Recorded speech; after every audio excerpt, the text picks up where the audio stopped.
I didn't notice it at first.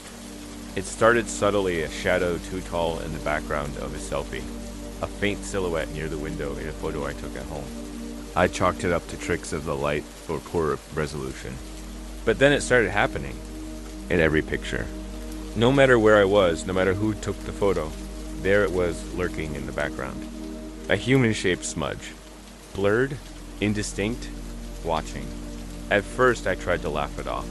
Showed my friends, expecting them to spot something I'd missed. It's just a lighting glitch, Natalie said, squinting at the photo I showed her during lunch. Or maybe your phone camera's fried.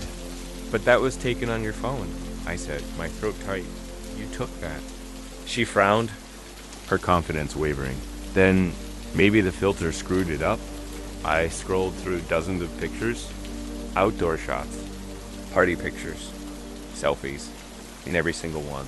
The figure stood somewhere in the background, sometimes in doorways, sometimes behind trees, sometimes just out of reach, like it was trying to get closer without being noticed. That night, I sat in my apartment with my phone laid out in front of me. I zoomed in on each picture, tracking the figure's movements. It was getting closer, photo by photo. It started 20 feet away, then 10, then 5. The blur had gained definition. Shoulder. A hand. Always behind me, always watching. My skin crawled. Unable to sleep, I did what anyone lost and desperate would do. I took it to the internet. I found a forum dedicated to paranormal photography, mostly full of ghost hunters, hoax debunkers, and edgy teenagers looking for a scare. I uploaded a cropped photo with the caption, "This shape keeps appearing behind me, different places, different cameras. Anyone know what this is?" Replies came in quickly. Looks fake. Shadow artifact from the lens. Try a better phone. LOL, but one reply stopped me cold. Username. Shadow Seer, stop taking pictures. Now. It's not a glitch. It's a wraith. The more you see it, the closer it gets. The closer it gets, the stronger its hold. Cover all mirrors. Avoid reflective surfaces. Don't take another photo. I read it over and over, heart hammering in my chest. A wraith? I didn't believe in that kind of thing, not really. But something about the message felt ... right? Not dramatic. Not exaggerated. Just a quiet, direct warning. That was when the lights in my apartment flickered. It was just a flicker, maybe. The power grid being weird, but it set every nerve in my body on fire. I jumped to my feet and grabbed a throw blanket off the couch, draping it over the hallway mirror. Then the bathroom mirror. Then the one in the back of the bedroom door. My apartment was suddenly darker, quieter, heavier. I tried to tell myself I was being ridiculous, but then my phone buzzed. It was a message, no number, no sender. Just a photo. It was me sitting on the couch, my back to the camera, and standing directly behind me was the figure. Not blurred, not hazy. Crystal clear, tall, pale, its face still turned away, but its hand rested on the back of the couch. Inches from my shoulder, I dropped the phone. My heart raced, pounding so hard I felt it in my ears. I turned nothing. The apartment was empty, silent, but that didn't mean I was alone. I could feel it, the way the air pressed against my skin, the slight cold breeze, though the windows were shut tight. I bent slowly to pick up the phone, hands trembling. The photo was gone. Deleted. I didn't do that. I tried to take a deep breath, but it caught in my throat. I closed the photo gallery, but the screen didn't go dark. A notification popped up. It was a voice message. I hesitated before pressing play. Then I heard it, a whisper, closer. I didn't sleep that night. How could I? After hearing that whisper closer, spoken in a voice that didn't belong to anyone I knew, but somehow still sounded familiar. It played again in my head over and over like a loop I couldn't escape. Not just a whisper, either. There had been something in the tone. Satisfaction. Hunger. By dawn, I had torn down every piece of decor in my apartment that even remotely. Reflected. Picture frames. Stainless steel appliances. The microwave door. Even the TV screen was covered with a heavy blanket. I lived in a cocoon of dull fabric and shadows, pacing back and forth like a rat trapped in a box. I didn't want to see my reflection, not because I was afraid of myself, but because I didn't trust what else might be in there with me. The thing in the photo was real. I didn't need anyone else to validate it anymore. Still, I couldn't do this alone. I dug up Shadow Seer's profile on the forum and sent them a private message. It sent me a photo. It's getting closer. What do I do? No response. I refreshed the inbox constantly. Every 5 minutes, 10 minutes, an hour, nothing. Around noon, I risked turning the screen brightness on my phone to its lowest setting and checked the gallery paranoid it might have somehow taken a photo on its own. Again, nothing new. I should have been relieved, but that absence felt worse, like it was waiting. I spent the afternoon researching folklore aids, ghosts, spirits that haunt reflections. Some of the stories were centuries old. In Scottish mythology, wraiths were omens of death, ghostly doubles that appeared before someone died. In others, they were shape-shifting entities who mimicked people's appearances to steal their lives. Most of the stories shared one theme. The wraith wasn't just a haunting, it was a replacement. I thought about the face in the last photo, the one that looked like mine. That smile, that wrong version of me. That wasn't a haunting. That was a takeover. At 3:17 p.m., a message finally arrived from Shadow Seer. 3 words. It knows now. I froze, rereading it in disbelief. What did that mean? I typed back quickly. What do you mean it knows? No response. Another notification. Buzzed before I got a reply. Not a message this time, a photo. I felt bile rise in my throat before I even opened it. It was a shot of my bedroom from the inside, from the corner where my closet was. I was in the picture, sitting on the edge of my bed, hunched over with my phone in hand. Exactly as I had been 30 seconds earlier. The worst part? There was nothing behind me this time. Because the figure was standing in front of me, I scrambled to my feet, heart hammering. The room was empty, but the air was wrong. Thick, cold. The hair on my arms stood up as I backed toward the door. Every sound in the apartment creaking. Wood, humming pipes felt amplified, unnatural. I left, didn't grab a bag, didn't put on shoes. Just ran down the stairs and into the sunlit street, barefoot and shaking. The city felt surreal around me, too bright, too loud, too alive, like I didn't belong in it anymore. I ended up at a dingy little cafe on the far end of town, somewhere I used to go in college. Familiar? Safe. Or so I thought. I ordered a black coffee and sat in the farthest booth from the windows. I kept my phone face down. My reflection in the metal napkin dispenser caught my eye, and I shoved it aside. I didn't want to see myself. I didn't want to see it. Then the screen lit up again. A new notification, not a message. A video. I told myself not to open it. That it was just feeding off my fear. But I did. The video was silent. Grainy. It looked like it had been recorded through the peephole of my front door. The camera tilted, slowly, like someone or something was adjusting its perspective. Then it showed me, returning home, holding my key and shaking hands, unlocking the door, and stepping inside. But I was here. I was watching the video from a cafe across town. I was not at home. I stared at the screen in horror as the door in the video closed behind the fake me. The imposter, the thing that wore my skin like a mask. My phone buzzed once more, and a final message popped up. You left the door open. The message burned on the screen. You left the door open. I read it again and again, hoping, praying it meant something else. But deep down, I already knew. It didn't mean the door to my apartment. It meant something else, something I'd let in, something I'd invited by looking for it, by taking photo after photo, by noticing it, acknowledging it. I had opened the door, and now something had stepped through. I sat frozen in the cafe booth, my coffee untouched, heart thudding like a war drum. The video was still open on. My phone showing the final frame, the front door of my apartment closing as the thing that looked like me vanished inside. I was shaking. I knew I couldn't go back there.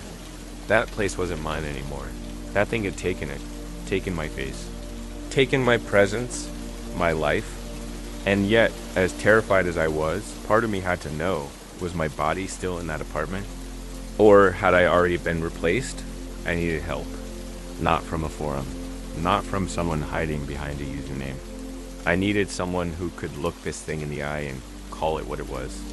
That's when I remembered the old Paranormal directory. I had saved ages ago part of a weird obsession from college. There had been one name that came up repeatedly across different sites. Blog posts, even a few local legends. Mrs. Corinne Winters, consultant of the unseen. Tracker of shadows. Mirror sealer. I pulled up the number and called her. She answered. On the first ring, her voice was low, clear, and calm. You've seen it, haven't you? I didn't ask how she knew. I just nodded, tears threatening to spill. It's in my apartment. It's me now. There was silence on the other end for a long moment.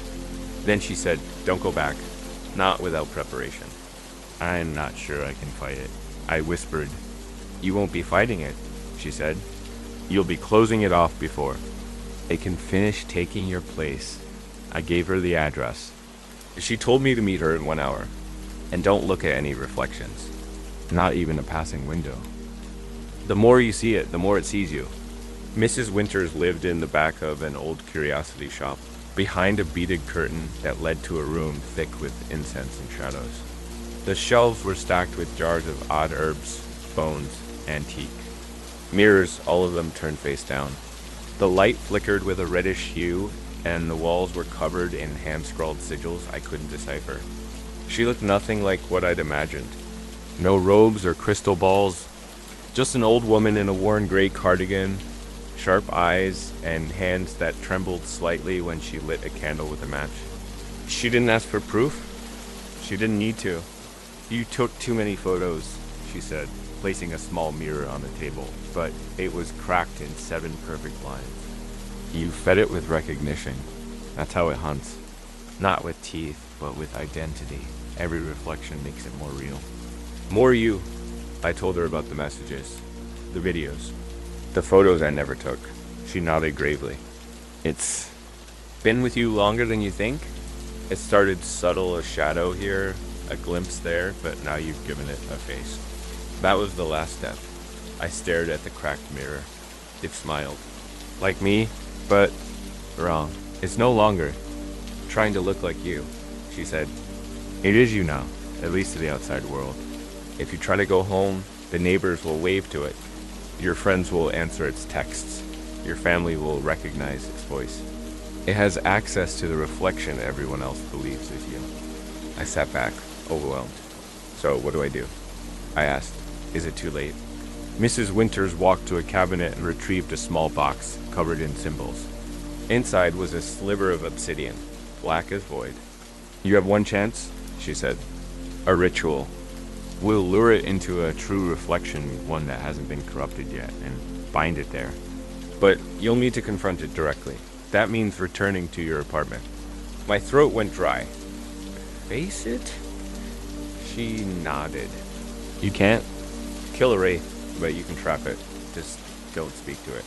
Don't let it speak to you. And whatever you do, don't look it in the eyes. I took the obsidian mirror, cold and heavier than it should have been. I stared into the dark surface, no reflection. Good, Mrs. Winters whispered. It won't show you anything unless you're ready. That's how we'll trick it.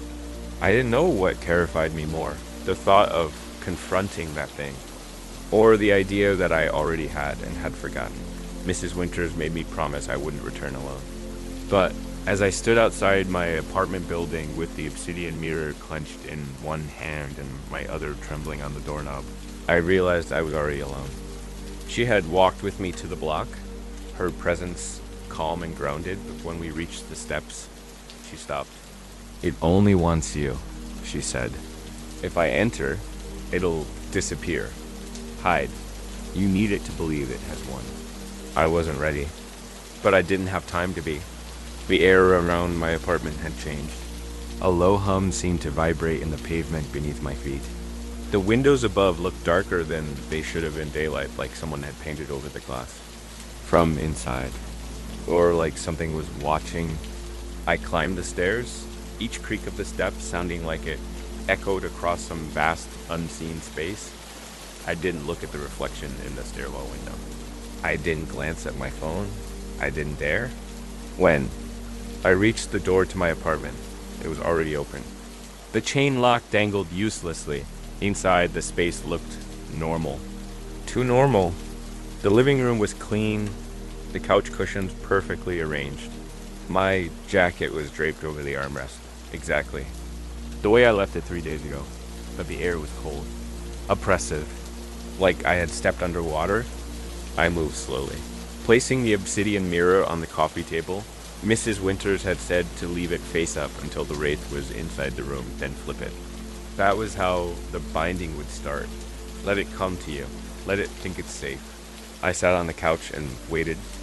For a long time, nothing happened. Just silence and stillness. The kind of quiet that feels unnatural. Forced. Then a creak. The bedroom door opened. I didn't look. My hands dug into the couch cushion, my pulse thudding behind my eyes. Another creak. Closer this time. Then I heard my voice. You came back. I shut my eyes tightly. It stood behind me. I didn't have to turn. I could feel it. The weight in the air.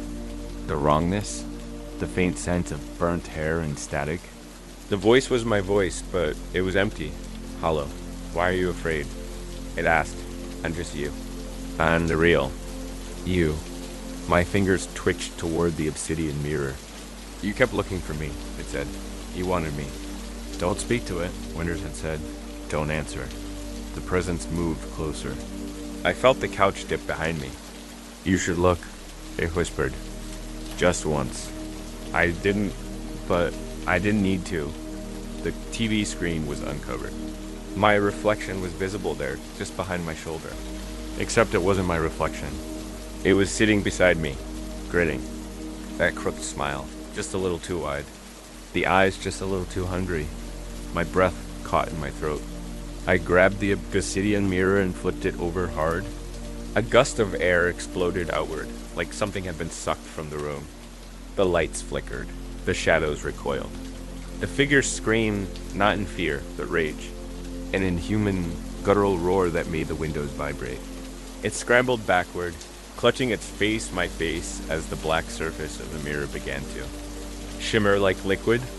I watched as its form started to distort, then ripple like heat waves over pavement. Its limbs twitched and snapped unnaturally as it tried to pull away from the mirror's draw. The room groaned. The mirror drank in the reflection, pulling pieces of it into itself like a whirlpool. Arms, legs, torso dragged in one by one as it clawed at the floor, trying to hold on. Then it spoke one last time, its voice split between mine and something far older. If I go, so do you. And for a terrifying second, I believed it. I stared into its eyes. And I saw me, but not just the surface memories. My childhood home. My old cat, my first kiss. My fear of being alone. My quiet moments of doubt. It wasn't just mimicking me. It had become me. I hesitated. And it nearly escaped. My hand reached the edge of the mirror's frame and started to crawl out again. The glass cracked beneath its weight. And then I remembered what Winter said. You gave it your face. You can take it back. I slammed my palm over its hand, pressing it down into the obsidian. The glass flared white hot and sealed shut. Silence. The room was still again. I sat there, panting, sweat dripping from my forehead. My body ached like I had run for miles. The mirror no longer shimmered. It was solid black silent, lifeless. I didn't look at the TV. I didn't look in any window. I left the apartment without packing a thing. I didn't go back to my apartment after that. Not to check the damage, not to clean up, not to retrieve a single thing I'd left behind. I didn't even look up at the windows when I passed the building again 3 days later. I moved in with my cousin temporarily, a cluttered one-bedroom unit above a pawn shop, and I kept every mirror covered with cloth or cardboard. My phone stayed off, disconnected. The cracked screen like a wound I refused to look at. And still, I didn't sleep because something was wrong. The wraith was gone. I saw it get sealed into that obsidian mirror. I felt the surge of pressure when it disappeared. I felt the silence afterward, like a breath I'd been holding finally released. But the silence hadn't gone away. It followed me. It wasn't just the lack of noise. It was the feeling like every room I entered had just stopped whispering. Like every shadow was pausing when I passed, waiting, holding its breath again, watching. On the fourth night at my cousin's place, I noticed it. Again. A photo, just one, on the fridge. It was a Polaroid of the two of us from when we were kids, me with a gap-toothed grin. Him in his oversized glasses, both of us flashing peace signs. I hadn't seen that picture in years. He must have dug it out of a box somewhere, but it was different now. There was a third figure in the background, barely visible between the curtains behind us. A faint outline, blurred, watching. I told myself it was nothing.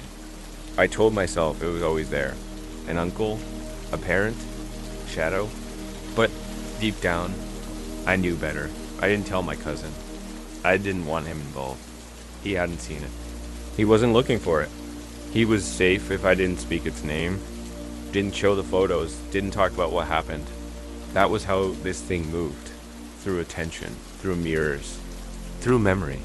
That night I found myself back on the forums. Not looking for help, looking for confirmation. Shadow's hears. Account was gone. Deleted. Wiped clean. As if it had never existed. Even the old threads I remembered reading had vanished. The other replies? Gone. The warning post I'd first stumbled across. Not there anymore. No username. No trace. No footprints. It was as if the entire experience had been erased, like a shadow removed from a wall. All except one thing. One message, buried deep in a post titled, "How to tell if you've been replaced? It won't always take your face. Sometimes it takes your voice, or your shadow, or your place in memory. Sometimes it waits, because it knows you'll look again." I closed the laptop and sat in the dark. The silence had weight again, a hum just beneath the threshold of hearing. I hadn't defeated it. I had delayed it. The next day, I went back to see Mrs. Winters. Her shop was closed. Not closed for lunch. Not closed for the day. Gone. The window was bricked up. The door was sealed with caution tape, the interior stripped bare, like no one had been there in years. The neighboring shop owner, a grizzled man smoking outside, said he didn't know what I was talking about. That place has been empty since before I moved in, he said. That was 7 years ago? I didn't argue. I didn't ask questions. I just walked away. That night, I did something stupid. I turned on my phone. The screen flickered like it was gasping for life. Half the icons were missing. The background was a static blur. There were only 2 items in the gallery. One was a photo of me sleeping in my cousin's bed, taken from the doorway. My stomach dropped. The second was a video. It was just blackness at first, then static, then my voice whispering a phrase I didn't understand. Then a hand appeared on screen. It reached forward, touched the lens, and everything went dark. When I woke the next morning, the phone was gone. Nowhere in the room. I hadn't moved it. My cousin hadn't come in. But there was something on my pillow, a piece of obsidian, cracked down the center. I stared at it for a long time, the silence around me tighter than ever. Had I really sealed the wraith? Or had it tricked me into believing I had?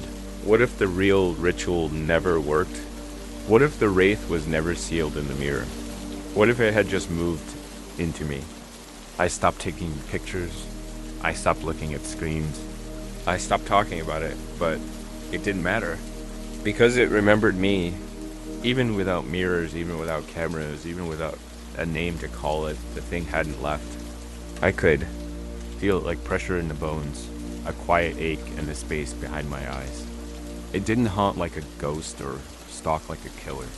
It waited, just out of sight, just out of reach. Not behind me, but underneath me, inside me. And worse, I started seeing its face in other people. I walked past a stranger on the street, and for half a second, they had my smile, that smile, crooked, too wide. I caught a man's laugh in a coffee shop that was identical to mine. A woman brushed past me in the subway and whispered a word I hadn't spoken aloud in years. They were fragments, pieces, as if the wraith had shattered and bled into the world like ink in water. Dispersed through reflections, through memories, through me. And now, I didn't know if I destroyed it or released it. I tried to rebuild some kind of life. New city, new job, new name. I stopped using phones, I avoided cameras, I shaved in the dark. I removed my image from everything I owned. Even the ID in my wallet had no photo. Just a name I wasn't sure was mine anymore. But no matter where I went, it found a way. Not always in a photo. Sometimes in a dream. Sometimes in a voice on the street that sounded exactly like mine, whispering things I hadn't told anyone. Sometimes in a silence that came too quickly, too perfectly. Sometimes in a scream that flickered just once when I passed by. I met a woman once, Claire. She was quiet, kind, and curious. She noticed the way I never looked in mirrors. She asked why I didn't let her take pictures of us. I told her I didn't like how I looked on camera. She laughed, but her eyes searched my face a little too long. I wanted to tell her everything, but telling made it real again. Telling opened the door, and I couldn't afford to open anymore. Doors, but the thing about pretending you're safe is you forget how to watch your own shadow, and shadows, they remember. It started small. I'd turn too quickly and catch a delay of flicker in my peripheral vision. My shadow would hesitate for a beat before following. Then the reflection came back. Not in mirrors, I'd covered those. But in water, in the puddle beside the curb, I saw myself looking back up at me with that same grin. In the surface of a black car window my shape lingered just a moment too long after it passed. It hadn't been sealed. It hadn't been destroyed. It had been set free. Not as a whole, but as a copy. A virus of identity. Slipping into fragments of reflection, feeding on attention, growing. And I was the host. One morning, I woke up and realized I didn't recognize my own voice anymore. I had tried to speak aloud and didn't know if the words were mine. I went to the bathroom, habit, not intention, and before I stopped myself, I looked. Just once. Just a glance. The mirror had been covered for months, but the sheet had slipped just a bit, revealing a sliver of glass near the corner. I saw myself. Not me. Not anymore. It had become me, or I had become it. There was no way to tell the difference, so I've left this story behind. Maybe as a warning, maybe as a confession, maybe as the last true thing I'll ever say. Because if it can take a face, a voice, a shadow, a memory, it can take a story too. So before you share this, before you take a photo to remember, before you look into a dark screen and whisper, "That was creepy," ask yourself this: whose reflection is in your phone right now? And more importantly, did it just move? The apartment was supposed to be a fresh start, new city, new job, a chance to rebuild after a breakup that left me feeling hollow. It was a quiet building on the edge of downtown, 4 stories tall and slightly weathered, but charming in its way. My unit 4C had an old radiator that hissed like a sleeping animal and wooden floors that creaked when I walked too fast. But it was mine after everything that meant something. The first night, I lay on my new mattress, staring up at the ceiling fan turning lazily overhead. It was too quiet. I'd lived in city noise for so long: sirens, muffled arguments, midnight, parties that silence felt unnatural, oppressive, like the apartment itself was holding its breath. Then I heard it, laughter. At first, I thought it was coming from a neighbor's television soft, high-pitched, like someone laughing at a sitcom. But as I sat up and listened, I realized it wasn't fading. It wasn't changing. It just stayed. It echoed gently through the walls. Not loud, but persistent. Playful in tone, but with something underneath. Something off. I checked the hallway. Nothing. The lights buzzed faintly overhead. the doors lining the hall all shut. I stood there barefoot, unsure of what I was looking for. The laughter had stopped. I went back inside, locked the door, and climbed into bed. But my body wouldn't settle. My skin tingled with unease, my heartbeat too loud in my ears. Even though the sound was gone, its presence lingered like the echo of a dream you couldn't quite remember, but couldn't forget either. Something was wrong. I felt it in the floorboards, in the way shadows pooled beneath the radiator, in how cold the air suddenly felt. I hadn't moved into peace. I had moved into something else. The next morning, I convinced myself it had been nothing, a trick of nerves, stress from the move. Maybe even a sound from the street carried through. Old walls. Apartments were weird that way. I unpacked slowly, keeping music on to fill the silence. But that night, the laughter came back.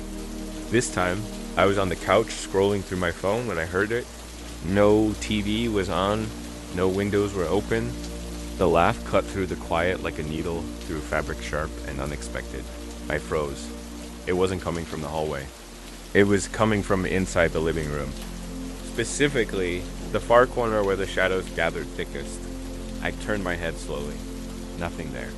Just the small lamp I'd brought from my old place, casting a warm glow. The corner was empty, but the laughter continued, a breathy, lilting giggle, like someone trying to suppress their amusement. Childlike, but not quite human. "Hello," I whispered.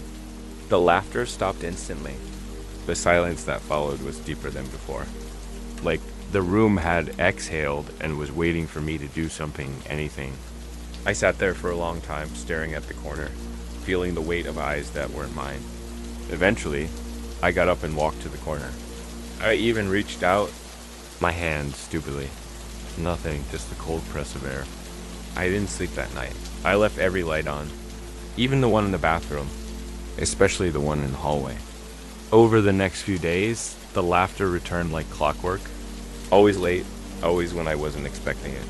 I began to map it first, the kitchen, then the hallway, then just outside my bedroom door. It moved. It traveled. The rhythm became impossible to ignore. It wasn't random. It had intention. I stopped turning the lights off altogether. I didn't care about the electric bill. I needed something, anything, to keep the shadows at bay. Then, one night, the laughter changed. It wasn't playful anymore. It was mocking, low, harsher, like it was amused by me. Like it knew me. I sat up in bed, fists clenched beneath the blanket, every muscle tense like a stretched rubber band. "Who's there?" I called out, trying to sound firm. My voice cracked halfway through. The laughter didn't stop. It grew louder and closer. It seemed to echo from the walls themselves, as though the apartment was laughing from every direction. My heart pounded so hard I felt it in my throat. I grabbed my phone for light, thumb shaking as I unlocked the screen. And then, crash. The sharp sound of glass breaking from the kitchen. I leapt out of bed, adrenaline spiking. My feet barely touched the floor as I ran down the hall. Nothing. Just a shattered glass on the counter one I hadn't touched since I unpacked. There was no one there. Just me and the laughter, still echoing faintly from the living room. By the time the sun came up, I was still sitting in the kitchen, staring at the shattered glass, like it might piece itself back together and offer me an explanation. I hadn't moved, I couldn't sleep. I couldn't. The laughter had finally stopped, but its echo clung to the air, sticky and unwelcome. That morning, I made coffee like a robot. I didn't taste it. My body moved, but my mind was stuck somewhere else, circling the sound. The shadows, the way that glass had tipped on its own. I wanted to be rational. I needed to be. But there was no version of last night that made sense. That day, I went door to door. I asked my neighbors, trying to mask my desperation as curiosity. "Ever hear anything weird? Laughing? Late at night?" Most shrugged, offered the usual pleasantries. A college kid in 4B said the walls were thin and told me not to worry. A tired woman with a baby in 4D looked at me like I was intruding. But the man in 4A, he didn't shrug. He stared. "You're in 4C, right?" he asked, his voice low. "Yeah," I said, uneasy. He hesitated. People talk about that unit.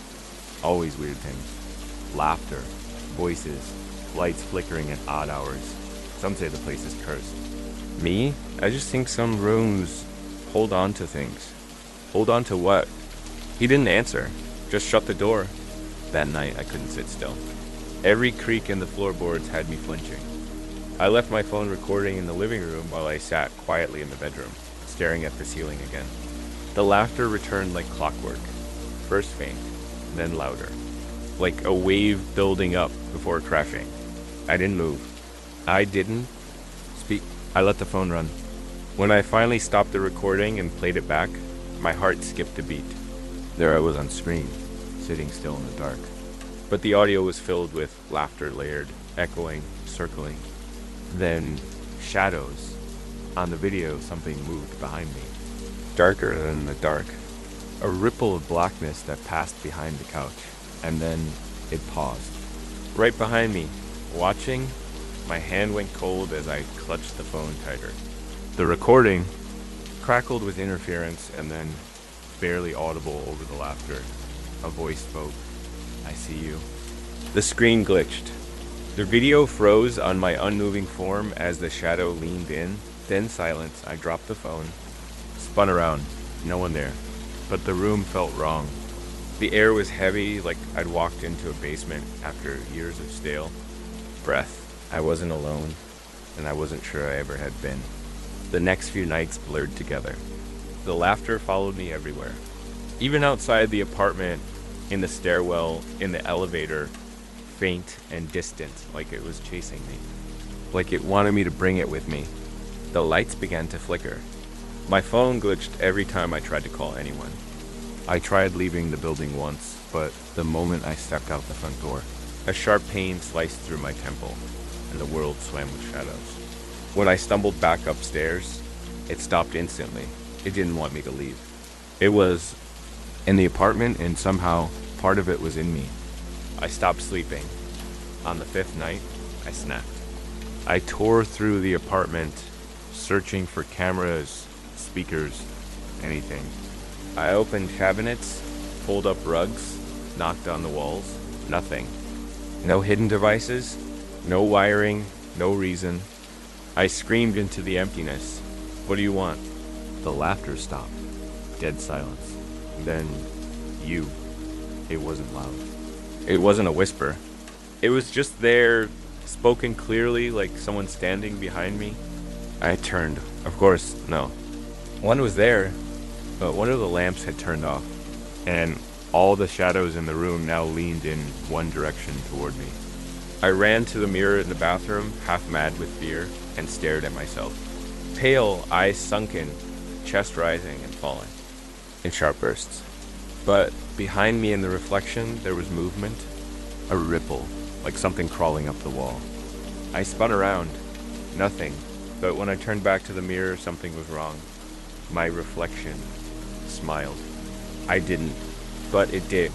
Just a twitch at the corner of its mouth. Then it returned to normal, like nothing had happened. Like it was waiting. For me to doubt myself, I covered the mirror with a towel. And I haven't looked into it since. That night, I didn't even try to sleep. I sat on the couch, lights blazing, doors locked, phone beside me. At 3:12 a.m., the laughter came again, right? On schedule. This time, though, it wasn't just a laugh. There were footsteps. Slow, measured, moving from the hallway to the living room. They stopped just behind the couch. Where I was sitting, I turned, barely able to breathe, and saw my own shadow detached from my body, standing, watching. Didn't run. I couldn't dot my legs, refused to move. My breath locked in my chest. The shadow stood behind the couch, my shadow, but I wasn't casting it. The light from the lamp was wrong, and even if it had been right, I knew in my bones that thing wasn't mine anymore. It just smiled. I couldn't see its face, but I felt it smile. Like pressure on the back of my skull. Like heat without warmth, then it sank, slowly, melting back into the floor like ink spreading through water. And the laughter returned. But not outside me this time. Inside, it was in my ears, in my thoughts, threading itself through my memories. I clamped my hands over my ears, but it didn't help. It wasn't sound. It was something deeper, a sickness, a corruption. It was rewriting me. I don't remember falling asleep. I just remember waking up on the floor. The lights were off. The apartment was cold, my phone was gone. The only sound was the ticking of the old kitchen clock, but it was ticking backward. I sat up slowly, muscles sore, mind foggy, like I'd been drugged, or possessed, or both. Then I saw something new. Scratched into the wooden floorboards near where I lay, in long jagged lines, were 5 words. We laughed together, remember? I stared at them for a long time, because I did remember. I was 7. Alone in my childhood bedroom. My mom was working the night shift. My dad was already long gone. I used to tell myself stories to fill the silence, but one night, something laughed back. It started behind my closet door. I thought it was just my imagination, a coping trick, a childish delusion. But I talked to it night after night, and it laughed with me. I told no one. I forgot buried it like kids do with things that scare them just enough. Until now. Now it remembered me. I began to hear it even during the day. Whispers beneath running water. Giggling under the hum of the fridge. Sometimes I'd walk past the hallway and see myself standing at the other end just for a blink. Same posture, same clothes. But a head tilt that was just a little too far. I stopped eating, stopped working. I tried to move out. I packed a bag and stepped into the hallway, and instantly my vision blurred, my nose bled, and the weight of. Something shoved me to my knees. I crawled back inside. And as I collapsed on the floor, the door swung shut behind me and locked itself. I was trapped. I finally went back to the old man in 4A. I was desperate. I looked like hell. Hollow eyes, dirt under my nails. I didn't even remember the last time I'd showered. When he opened the door, he didn't act surprised. "You stayed too long," he said. I told him everything, the laughter, the voice, the shadow, the writing on the floor. He listened. And for the first time, I felt like someone believed me. "It's not a ghost," he said. "Ghosts are echoes. This is a guest." "When you let in?" "I didn't invite it," I whispered. He shook his head slowly. "You don't have to invite it. You just have to hear it. Laugh with it. Give it a place to stay." I asked him how to get rid of it. He only said, "Don't give it your face." That was all. He closed the door. I didn't understand at the time, but I do now. It was trying to become me, to wear me like a costume, to fill my skin with its laughter and feed off whatever was left. Because I had fed it first with fear, with loneliness, with memories I thought I'd buried. I didn't even record it anymore. It was in me. Every time I blinked, I risked seeing it reflected back. Every moment of silence became a game of waiting. Would it laugh now? Or now? Or had it already laughed and I just hadn't noticed? That night, I tried to drown it out. I blasted music. White noise. Screamed nonsense into the air just to stop the silence from forming. And still, underneath everything, barely audible, that same giggle. Light. Childlike. Triumphant. I unplugged everything. Ripped the speakers from the walls. Smashed the lamp. Punched the mirror in the hallway. And behind my bloodied reflection, I saw it. Smiling. With my smile. I wrapped my bleeding. Hand in a dish towel, but it wouldn't stop shaking. Neither would the walls. That's what they were doing now, vibrating. Just slightly. Like the building was breathing in slow, shallow gulps. I pressed my ear to the plaster, and I heard it, not laughter, breathing. It mimicked mine for a few seconds, then sped up, like it was excited. The hall lights flickered, then blew out completely. I stumbled back from the wall, my heart hammering like I'd touched something living. Because maybe I had, time began to slip. I'd blink and find hours gone. Daylight disappeared faster than it should have. Meals I didn't remember eating sat half finished on the counter. The calendar on my fridge showed Wednesday, but my phone said it was Sunday. Once I opened my bedroom door and stepped directly into the kitchen. I spun around, disoriented. The hallway was gone. The layout of the apartment had shifted. I stood in the middle of the living room and tried to remember how many doors there were supposed to be. 4, 5, but there were 6 now. And one of them was open, just a crack. And from inside, a small, breathy giggle spilled out. I stopped touching the doors. I kept to one corner of the apartment, surrounded by lamps, never turning my back to a mirror or window. The shadows didn't move when I looked directly at them, but I could feel them shifting behind me. I knew now that this presence was more than a ghost or a memory. It was a parasite, and the apartment was its cocoon. I was just the host. Desperate, I tried reaching out again, emails, forums, old occult threads I remembered. Reading in college. Most replies were useless, cruel jokes or bots, but one caught my eye. It came from a user named Echo Underskin. The message was short. Don't let it finish the laugh. That's when it becomes real. That's when it takes root. I wrote back immediately, begging for more information. The reply came hours later. It lives in repetition, in cycles. Break them. Do something unexpected, force it to react. If it hesitates, it's still pretending. That's your only chance. I read the message over and over. It sounded insane, but so was everything else around me if it lived in patterns. Then I had to break mine. That night, I didn't stay in the living room. I didn't sit in silence or blast music. I didn't follow the fear. I invited in. I turned off all. The lights sat on the floor in the middle of the darkened kitchen and whispered, "Laugh with me." At first, nothing happened. Then a light giggle echoed back from the hallway. Closer than it should have been. "Laugh with me," I said again. The laugh returned, softer, curious. I felt it circling. It wasn't used to being welcomed. I kept talking. "Why don't you show me what's so funny?" The laughter faltered. For the first time, I paused. I hesitated. The door to the pantry creaked open. Slowly. I didn't flinch. A shadow peeled out, long-limbed, head tilted too far to the left, its body moving like smoke stuck in a human shape. It stepped into the dim kitchen, pausing just a few feet from me. It mimicked my posture, crouching low. Then it laughed again. But it wasn't playful this time. It was nervous. I smiled. "You don't like this game, do you?" Its grin cracked. Literally, like porcelain splitting down the center. A jagged line tore across where its mouth should have been. It opened its mouth wider, and dozens of whispers poured out, fragmented sentences, broken thoughts, all in my voice. "You regret her. You never finished school. You're afraid of dying alone. She never loved you back. You hear your father in your own voice.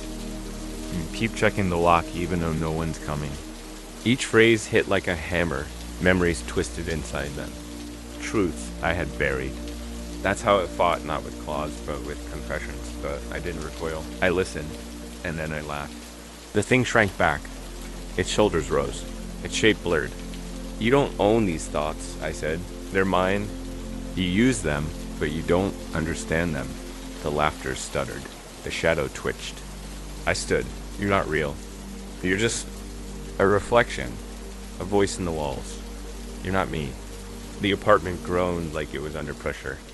Then the lights blew. All of them. Darkness swallowed the room, and the laughter surged forward, louder, more violent, as if trying to drown me in it. My ears rang. My vision blurred. But something had changed. I wasn't afraid anymore. The dark didn't feel the same anymore. It wasn't a blanket over my eyes. It was a thing. Alive, watching, waiting. But this time, it knew I'd seen through it. And that made it nervous. The apartment groaned again, louder than before, the floor under my feet warping slightly like. It was softening.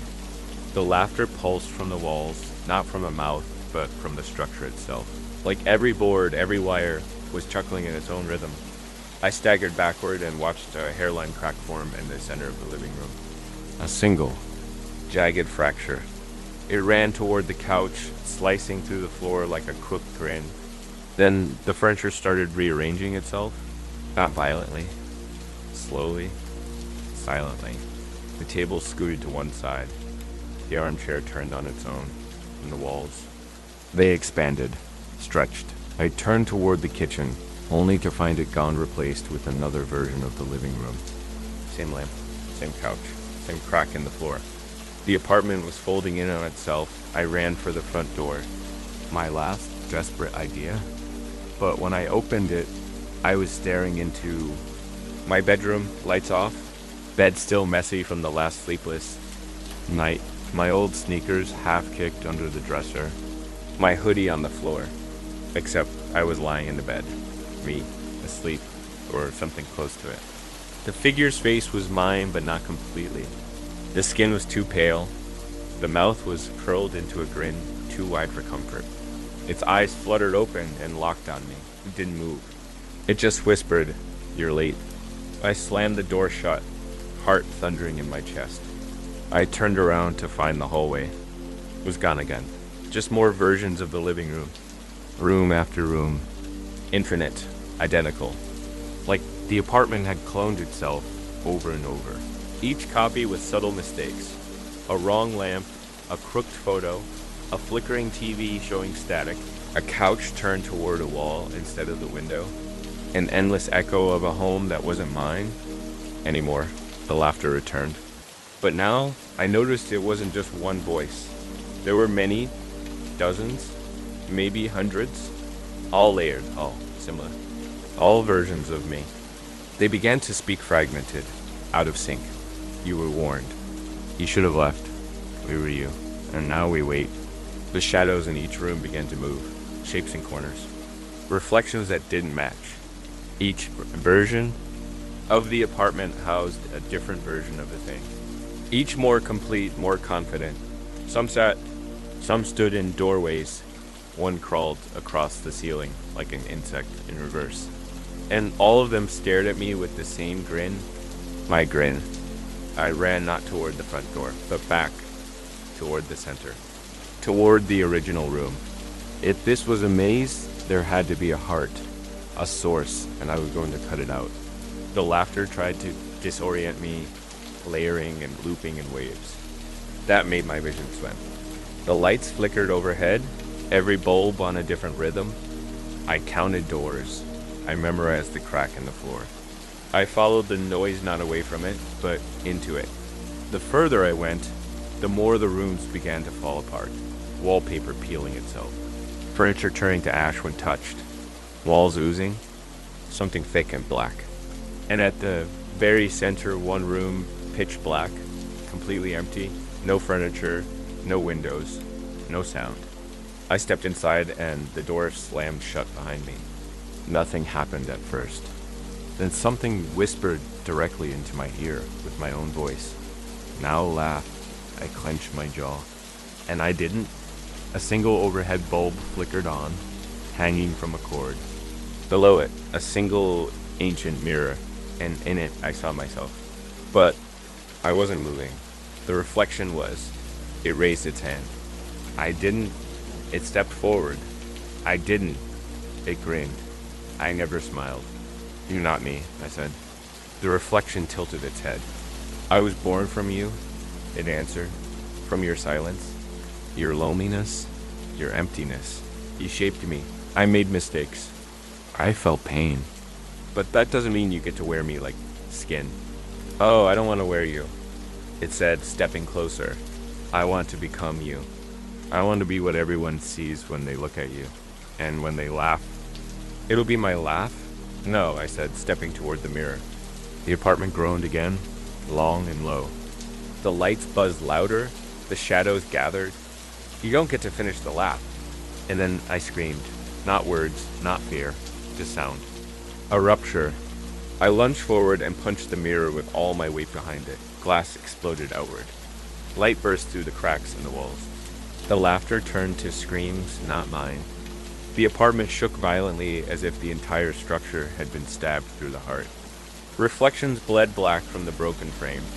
Shadows screamed and retreated like smoke pulled back into a vacuum. And then, silence.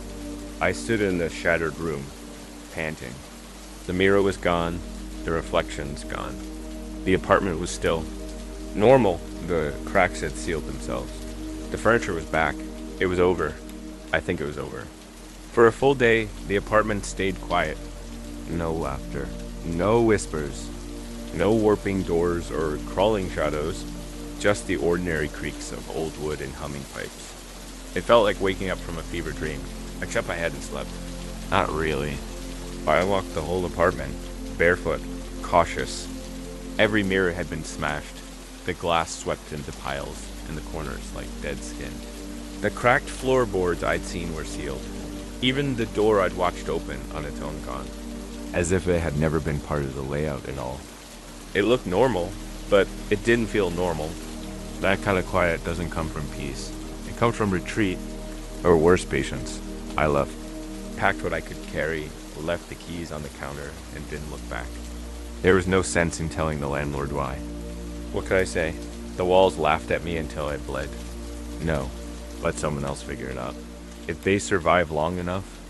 I found a new place across town, top floor of a newer building. Bright windows, no history. I didn't bring much. New furniture, new phone, no mirrors, not even a microwave with a reflective door. The silence was different here, natural, untouched. Still, I didn't sleep the first few nights. I kept expecting to hear it again.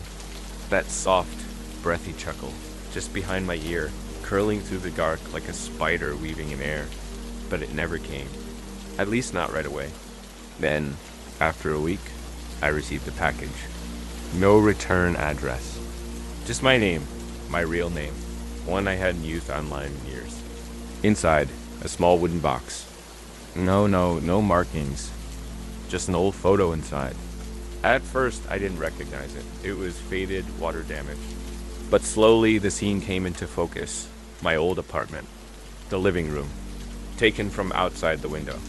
And in the photo, I was sitting on the couch, staring directly at the camera, smiling. Except I never sat like that, never smiled like that. And my eyes, they were wrong. Too wide, too still. I dropped the box and backed away. My hands were shaking again, just like before. I thought I'd beaten it.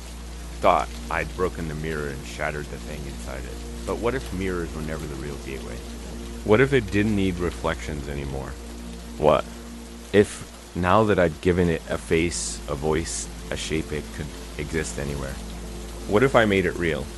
That night, I tried to sleep, but something felt off. I kept glancing at the far wall. There was nothing there.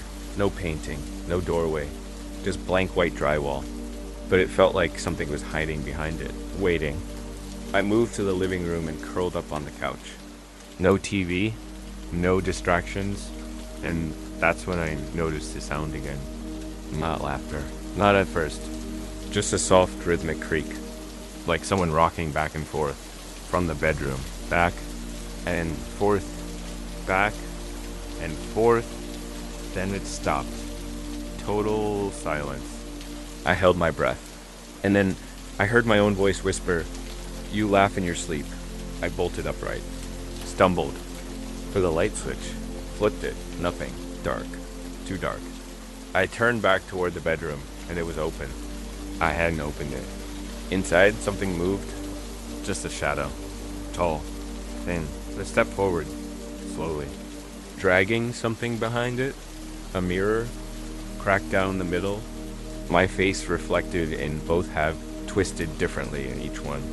One side smiling, the other laughing. "No," I whispered. "You're gone. I broke you." The shadow cocked its head. "And from both reflections in unison, you broke the mirror. But I was never inside the glass. I was inside you."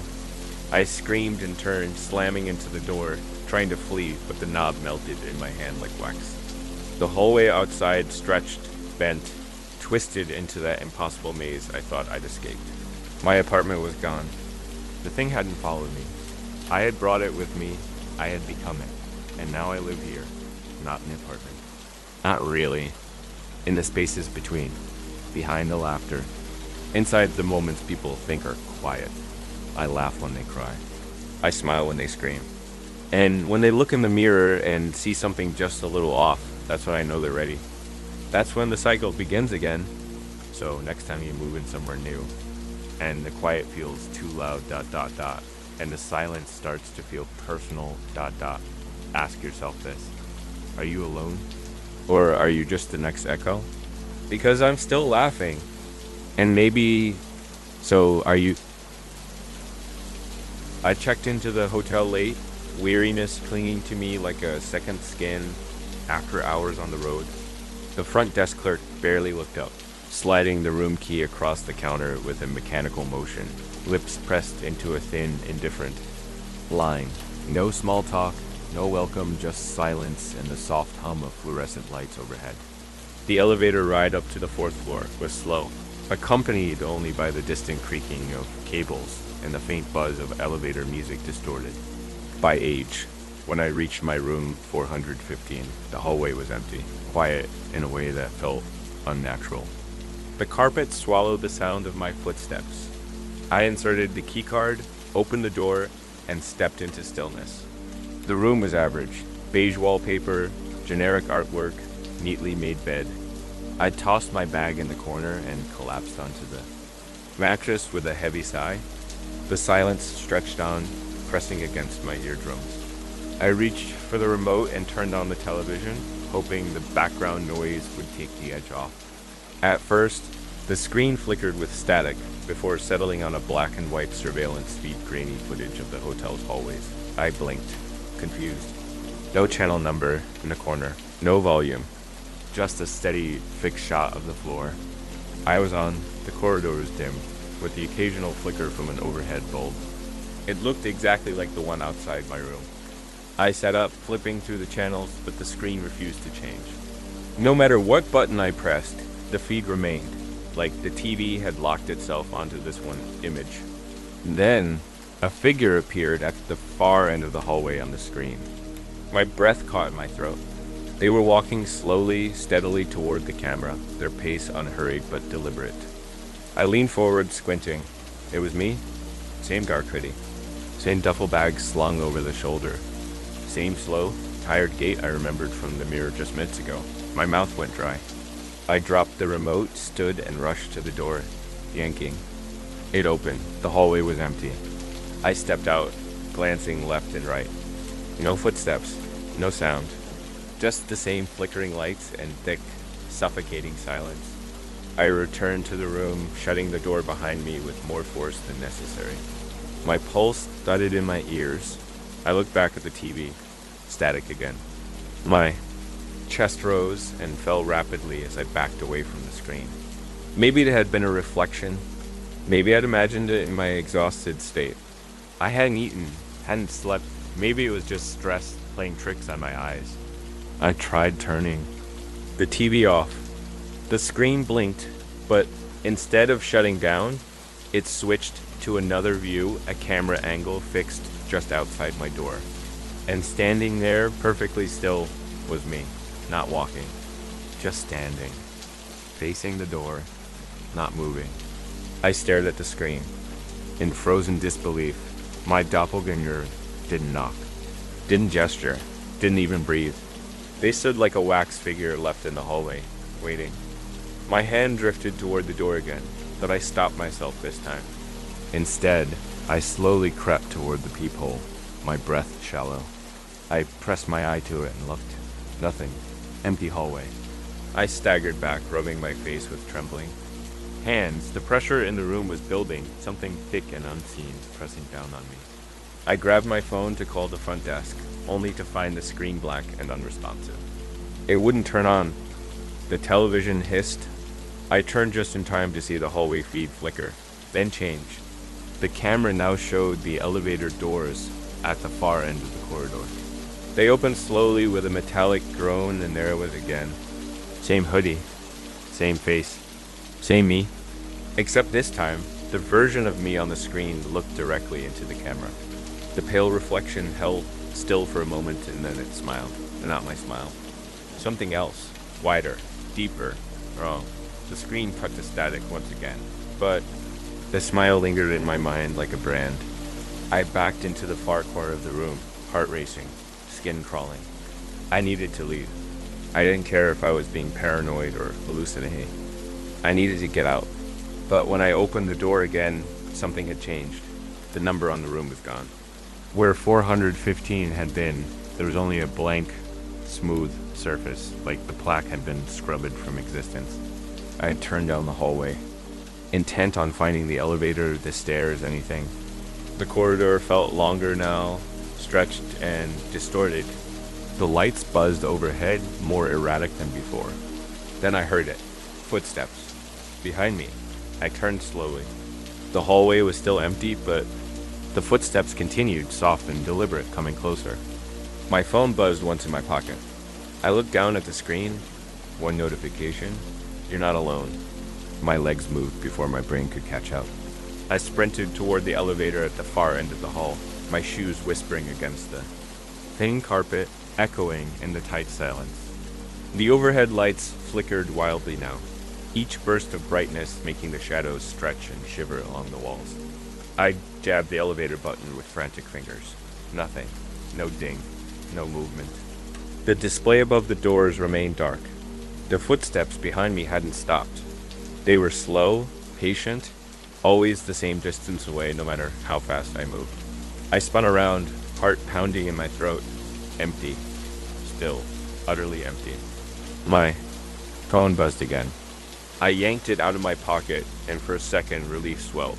Maybe I could call for help. But the screen didn't show the call screen or any messages. It showed a video. It had already started playing, no prompt, no option to close. I watched, frozen. It was a live feed again. Me standing in front of the elevator, holding my phone, watching a video. Exactly as I was now. But in the video, the hallway behind me wasn't empty. My other self was standing just a few feet away, grinning, arms slowly rising like a puppet's, pointing directly at me. The video ended abruptly, replaced by static. The hum returned low, vibrating through the walls and floor. I could feel it in my bones. I turned slowly, dread curdling in my gut. Still nothing behind me. No footsteps. No figure. No face. But I didn't believe it anymore, whatever this was. It wasn't just following me. It was inside the building, inside the room, inside the feed. I pushed through the stairwell door, my breath ragged and tight in my chest. The stairwell was poorly lit, the kind of place where you could convince yourself you were always being watched. I took the stairs two at a time, descending with a speed that bordered on reckless. I needed the lobby. I needed people, light, noise, reality. When I reached the bottom, the stairwell opened into a maintenance corridor I hadn't noticed. Before, pipes ran overhead, dripping faintly. The floor was slick in spots. The hum was stronger here, more alive, like a heartbeat. I followed the corridor until it split into two directions.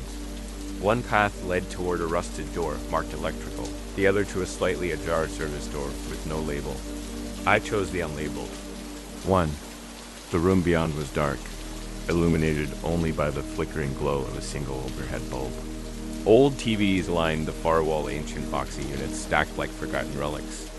Wires tangled like roots from the back of each, plugged into a mass of outlets and blackened surge protectors.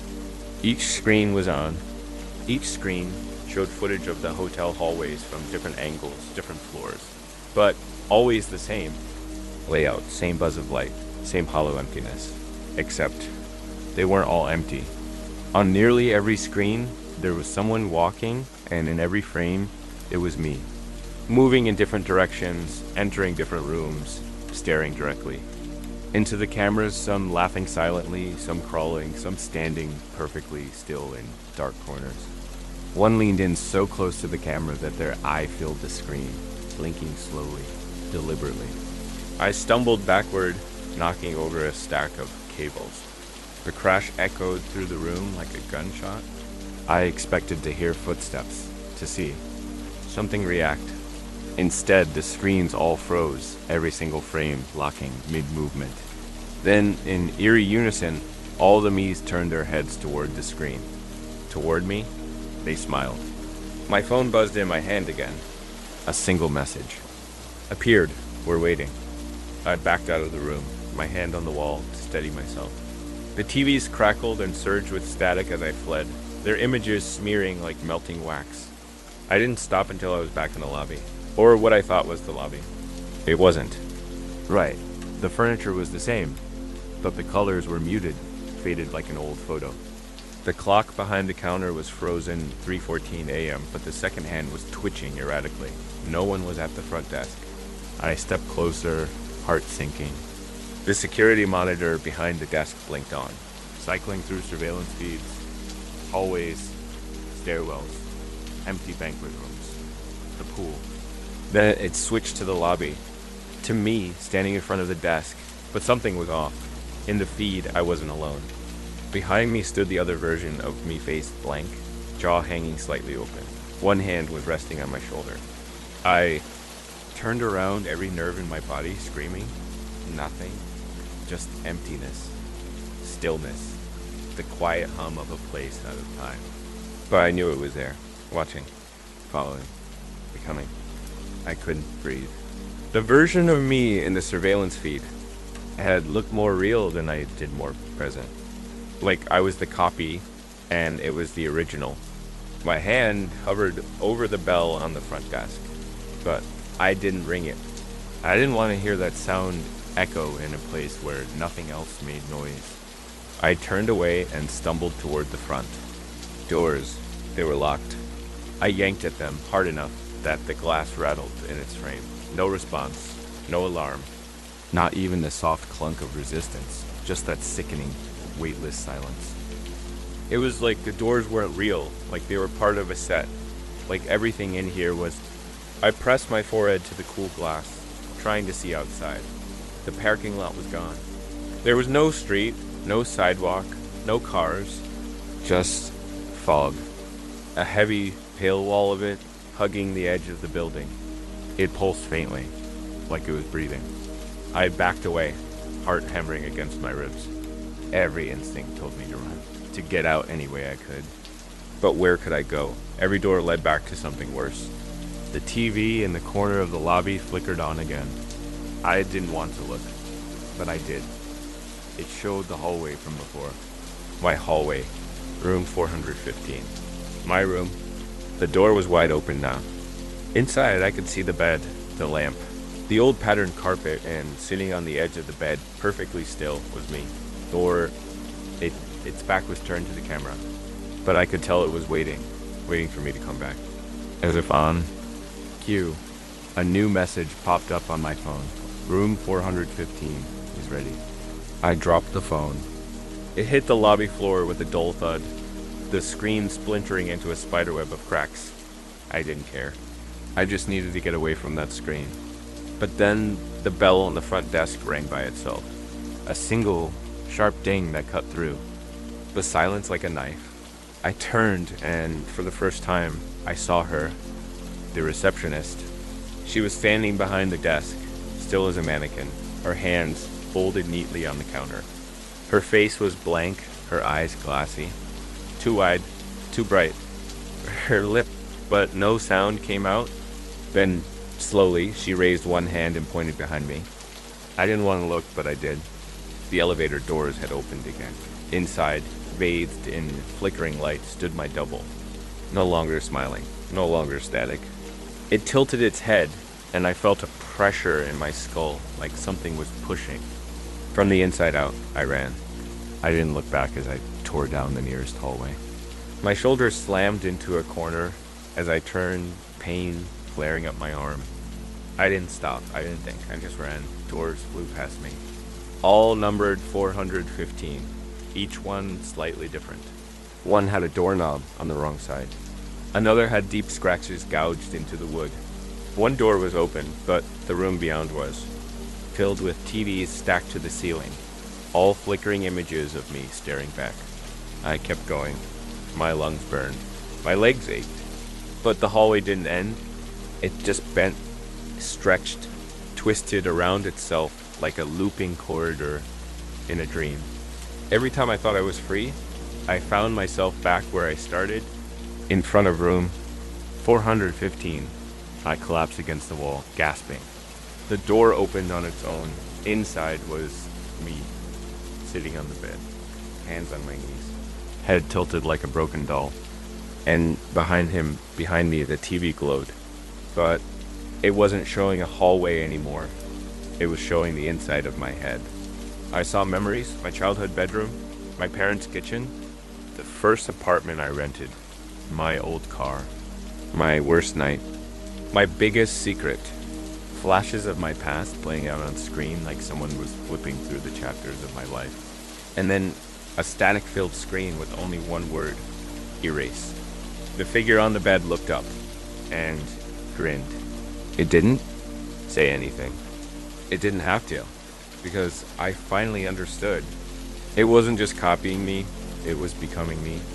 And soon, if I stayed here, if I kept watching, kept running, I wouldn't just lose my face or my name. I'd lose my existence. I backed away from the doorway of room 415, but it was like gravity pulled me forward. The figure inside me, but not, just kept staring, smiling like it had been waiting since forever. My own face, stretched too thin over something that didn't belong in a human shape, looked up at me with eyes that shimmered like static. Behind it, the TV still played scenes from my memories like a greatest hits reel curated by something. Cold and ancient. Then it whispered something I couldn't hear. Not with my ears, anyway. It spoke straight into my mind, the words crawling into my skull like insects. You left the door open. I spun and ran again anywhere. But there, the hall twisted behind me, folding into itself like a maze with no end. The wallpaper was bleeding. The floor pulsed like flesh beneath the carpet. My own breath echoed too loudly in my ears, as though the building had swallowed me whole and was savoring every moment of it. I threw open door after door, hoping for an exit, a fire escape, even a window I could smash, but all I found were copies of my room. Over and over again, same layout, same bed, same TV, but different versions. Of one version lay sprawled across the bed, mouth open in a silent scream. Another stood in the corner, scratching at the wall with bloody nails. A third was hanging from the ceiling, twitching slightly as the static on the TV flared and crackled. And in room one, I'll never forget, I was sitting peacefully on the floor, smiling serenely while the TV played nothing, just black. No sound, no static, just emptiness. That version looked the happiest. I slammed the door shut and kept moving. Eventually, I staggered into a stairwell, the first one I'd seen since this nightmare began. I gripped the rusted handrail and descended, every step groaning under my weight. The walls here were bare concrete, no carpet, no lights, only the distant hum of electricity and something else, breathing, close. I stopped and looked back. Nothing. Then I heard the ding. An elevator, somewhere above. I ran 3 floors down. I burst through another door and stumbled into what looked like a service corridor. Utility carts, linens, a vending machine buzzing faintly in the corner. The lights here were normal, flickering slightly. Sure, but normal. My heart skipped as I saw an exit sign glowing red at the end of the hallway. I limped toward it, every part of me screaming to move faster. But then the TVs came back, dozens of them, built into the walls, all flickering to life in unison. They all showed me. But not just walking now, running, bleeding, screaming. Each screen showed a different angle, hallways I hadn't seen yet, stairwells from above, views from inside the vending machine glass, like the entire hotel had been watching me from the beginning. One screen showed the elevator descending. On it, the thing wearing my face, now closer than ever. Almost gleeful, another screen blinked to a new feed. It was inside the service corridor, from behind me. I turned too fast, stumbled, and slammed into the vending machine. Glass cracked. My reflection in the broken surface stared back, except it didn't match my face. It was the other me again. Its smile wider now, its mouth opening. I didn't wait to see what came next. I ran through the exit door, down a narrow set of metal stairs, into what should have been the parking lot. But it wasn't, it was the lobby again. Exactly the same as before. Except this time, the receptionist was gone. And in her place, sitting behind the desk, hands neatly folded, was me. The other me. It tilted its head when it saw me, eyes crinkling at the corners like it was delighted.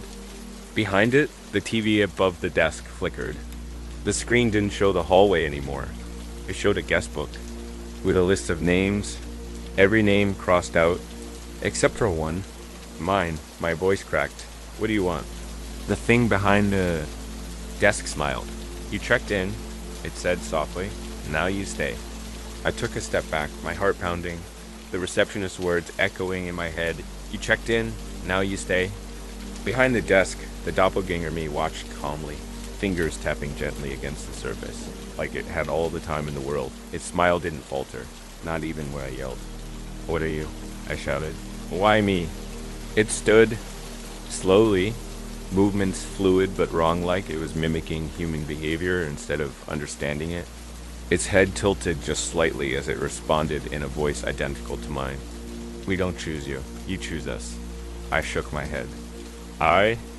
Never. You looked. It cut in. You watched. You let us in. The TBS behind it came to life all at once. Hundreds of them. The lobby filled with their glow as each screen played a moment I didn't remember, a flash of my face in other places. Other hotels, looking into mirrors, into cameras, into reflections. Every moment I glanced at a screen. Every time I'd caught my own image flickering in glass or chrome or black plastic. You've always watched, it said, stepping around the desk, but you never understood what was watching back. I ran. I didn't know where I was going. Just anywhere that wasn't here. I sprinted past the velvet ropes, past elevators, down a hallway lined with conference rooms. My legs burned, my lungs screamed, but I didn't stop. Behind me, the air shifted, warped. The lights flickered and went dark. For a few seconds, there was only the sound of my footfalls and the distant hum of electronics. Then the TVs turned back on, embedded in the walls now. Each showing me still running, except I wasn't alone anymore. The other version of me, the one from the hallway, the elevator, the front desk, it was gaining. And there were more, dozens, each slightly different, taller, thinner, hunched, scarred, like iterations of me pulled from dreams I never remembered. One had no eyes, one had too many. I turned a corner and slammed into a door marked staff only. It gave way under my weight, and I fell through into a maintenance corridor lit by flickering fluorescence. A janitor's cart stood abandoned. The smell of bleach and mildew made my head swim. I barricaded the door with a folding chair, breathing hard, and looked around. Pipes lined the ceiling. The hum of unseen machinery vibrated through the walls. Somewhere nearby, water dripped steadily. I moved, searching for a way out, when I saw the mirror. Just a small one, cracked, hanging above a utility sink. But in it, my reflection wasn't me. It was grinning, and behind me stood one of the other versions. I turned and smashed the mirror instantly, glass shards flying across the floor. My knuckles bled. I didn't care. No more, I whispered. And I noticed something strange. The shattered pieces on the floor. They were still reflecting something. But not the room. They showed a staircase, lit, clean, real. Hope surged through me like a drug. I grabbed one of the larger shards and studied it. The staircase curved downward toward a glowing red exit sign. I couldn't see anything else, but it was there. A way out. Clutching the shard in my hand, I moved through the corridor, checking every side hall until, yes, there it was. The real version of the staircase from the mirror. Without thinking, I bolted down the stairs. 2 flights. 3. My knees screamed, but I didn't stop until I hit a landing and burst through the door. At the bottom, another hallway, but this one felt real, dingy, but normal. Fluorescent lights buzzed overhead, but they weren't flickering. The carpet was stained, but not alive, and the TVs were gone. At the end of the hallway stood a single door, labeled loading dock. I sprinted for it. As my hand touched the knob, the TVs came back, one screen flickering to life behind me, and on it I saw myself, standing exactly where I was. Hand on the knob, but behind me, behind that version, dozens of shadows moved too fast, too wrong, and they were coming. I turned the knob and threw the door open. The night air hit me like a blessing. Cold, sharp, real. I was outside. I was out. I stumbled into the loading area behind the hotel, falling to my knees on the concrete. The hum, the flickering, the whispers, they all stopped. For the first time in what felt like forever, I could hear the world again. Cars on a nearby street, the rustle of leaves, the soft buzz of a distant street lamp. I laughed, a small, broken laugh. I was free, but then a phone buzzed in my pocket. My blood went cold. I didn't want to look, but I did. Unknown number. New video message and above it. The preview frame, me, standing at the front desk, smiling. I stared at the screen, my thumb hovering over the video preview. The thumbnail alone made my skin crawl me.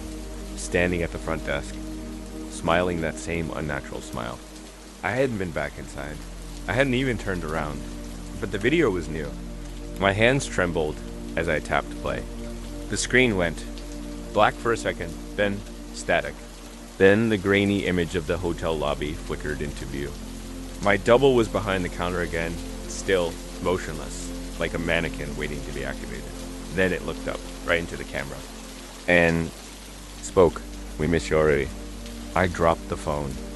It clattered across the pavement, the screen cracking on impact. I backed away from it, my legs hitting the low concrete barrier behind the loading dock. I wanted to believe it was over, that I'd escaped, but I hadn't, not really. The hotel stood behind me, towering into the night sky like a monument to something that should not exist. And as I stared up at its dark windows, I realized something I hadn't noticed before. There were TVs in the rooms, in every window, and they were all on. Flickering, showing. Hundreds of versions of me. Some pacing, some sitting, some staring out the window. All different, all wrong. A chill ran down my spine. The hum began again, faint but rising in pitch. I staggered to my feet and started walking away. I didn't care where. I just needed distance. Space? I walked for miles. Didn't stop until the hotel was long out of sight. The street signs unfamiliar. The night quiet again. The air was real, crisp, grounded. I collapsed on a bench at an empty bus stop and tried to steady my breathing. My phone buzzed. Somehow, it had survived the fall. A new message flashed on the screen. "Welcome back to your stay. Room 415 is ready for you." I didn't reply. I turned the phone off completely, pulled the battery out, and hurled both pieces into the nearest storm. Drain. That should have been the end of it. But the next morning, after I'd taken a bus into town and used a borrowed phone to book a cheap room at another hotel far away, I flipped on the TV to check the news. And there I was, on the screen, standing in a hallway I didn't recognize. Just standing, staring at the camera. I turned the TV off, yanked the plug from the wall, and sat in silence. That night, I covered every reflective surface in the room. The TV, the mirror, the chrome handles on the nightstand. I taped paper over everything that could show me my own face. It didn't stop the dreams. They weren't like dreams, really. More like broadcasts. Sometimes I was in the hallway again. Sometimes I was watching myself from behind the front desk. Other nights, I stood inside a static-filled room, smiling at a screen I couldn't see, but always aware that someone, somewhere, was watching me. That's what it does, I think. That's how it spreads. It watches you watching it. It multiplies, copies you. Places those copies in rooms you'll never visit. Buildings that don't exist on any map. Hotels where the checkout process is a lie. And every time you look into a TV, a screen, a mirror, you're feeding it, you're tuning in, you're becoming part of the signal. I tried to disappear. I stopped staying in hotels. I avoided screens for months. I lived off the grid as best I could. But one day I walked past an electronics store and all the TVs in the window flickered at once, then showed my face. And I smiled. The reflection smiled. The one on the screen didn't stop smiling. I keep running now. I keep writing this down, hoping maybe someone will see it before it's too late. Before they start to notice their reflection acting differently. Before the TV shows them walking down a hallway they don't remember. If you ever check into a hotel and see yourself on the screen, don't look twice, don't wave back, and above all else, never smile.